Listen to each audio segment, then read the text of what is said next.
Un des experts en psychologie de l'enfance, de l'adolescence et de l'éducation fait savoir que les gros mots que les parents lancent à leurs enfants quand ils sont encore petits ont des conséquences néfastes dans la vie des enfants et que les relations entre les enfants et les parents peuvent se détériorer à cause de ces mots.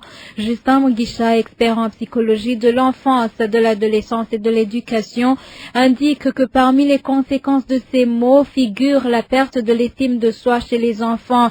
Cet expert conseille aux parents de bien mesurer et contrôler les mots qu'ils adressent à leurs enfants. Suivez à ce propos Justin Mugisha.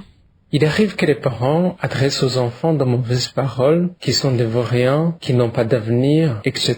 Ces paroles, quand elles sont dites par des personnes adultes, en particulier les parents, peuvent avoir des conséquences nocives dans le développement des enfants. Aussi, les enfants en bas âge n'ont pas encore développé ce que l'on appelle la théorie de l'esprit, qui leur permettrait de se mettre à la place de l'autre. Quand on dit à un enfant qui n'a pas d'avenir, il peut avoir du mal à fournir des efforts dans ses études. Il y a des paroles qui deviennent chez les enfants comme de petites voix intérieures qui les empêchent d'avancer même à l'âge adulte. Quand on leur dit qu'ils sont des vauriens, ils auront du mal à développer leur estime personnelle en se croyant sans valeur et toujours inférieurs aux autres. Ces paroles peuvent détériorer les relations parents-enfants. Les paroles qu'ils adressent à leurs enfants ont le pouvoir de construction ou de destruction, de les faire avancer ou reculer dans leur développement, d'encouragement et de découragement. Les parents peuvent choisir de dire à leurs enfants de bonnes paroles en prenant le temps de respirer avant qu'ils disent quoi que ce soit. Ceci leur permettrait de dire des choses qui sont un peu réfléchies. S'il leur arrive de dire ces paroles aux enfants, il est bien qu'ils reconnaissent leurs manquements et demandent pardon pour que les enfants comprennent que c'est par mégarde qu'ils sont dites ces paroles et n'ont pas par envie de les blesser. Parce que les conséquences apparaissent quand ils tombent dans la confusion en se demandant ce qu'ils doivent considérer entre l'attachement à leurs parents et ces paroles médisantes qui les blessent.